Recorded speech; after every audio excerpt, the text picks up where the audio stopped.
Assalamualaikum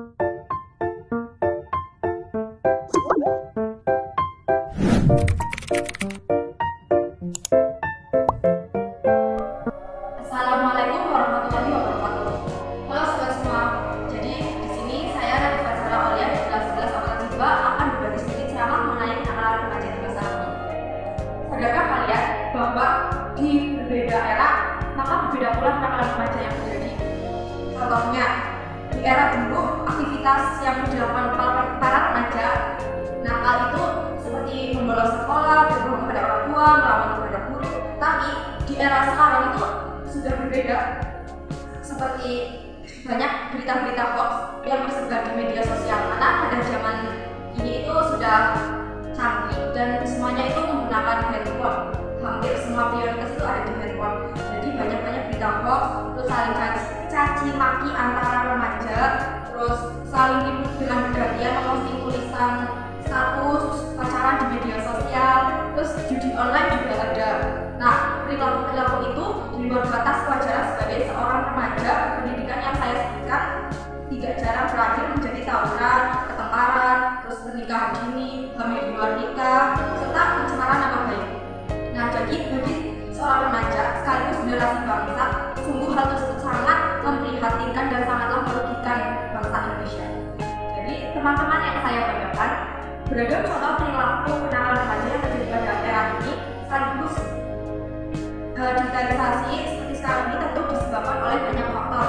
Ada dari faktor internal dan faktor eksternal. Faktor internal yang mempengaruhi munculnya tindakan penyimpangan di kalangan remaja seperti adanya krisis identitas dan lemahnya kontrol emosi pada diri seorang remaja. Terus ada pun faktor eksternalnya seperti kurangnya perhatian dan kasih sayang dari orang tua, terus rendahnya pemahaman remaja tentang agama dan nilai-nilai Pancasila, pengaruh lingkungan, pergaulan bebas, hingga aktivitas media sosial yang tidak sehat. Teman-teman yang berbahagia, apakah ada solusi yang bisa kita lakukan sebagai seorang remaja agar tidak terjerumus kepada kenakalan remaja di masa kini? Nah, beberapa solusi yang bisa kita lakukan yakni solusi yang dapat kita lakukan yaitu yang pertama, fokus pada pendidikan dan masa depan.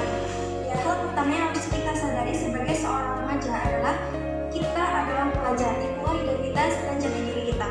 Seorang muslim wajib menuntut ilmu sesuai dalam hadis riwayat Ibnu Majah. Menuntut ilmu adalah kewajiban bagi setiap muslim.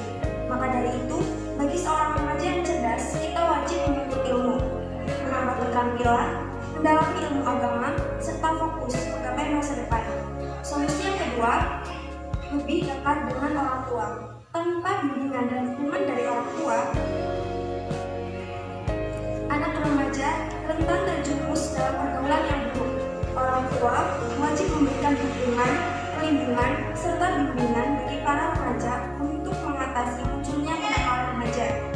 Sesuai dengan hadis riwayat Al-Hakim, tiada suatu pemberian yang lebih utama dari orang tua kepada anaknya selain pendidikan yang baik.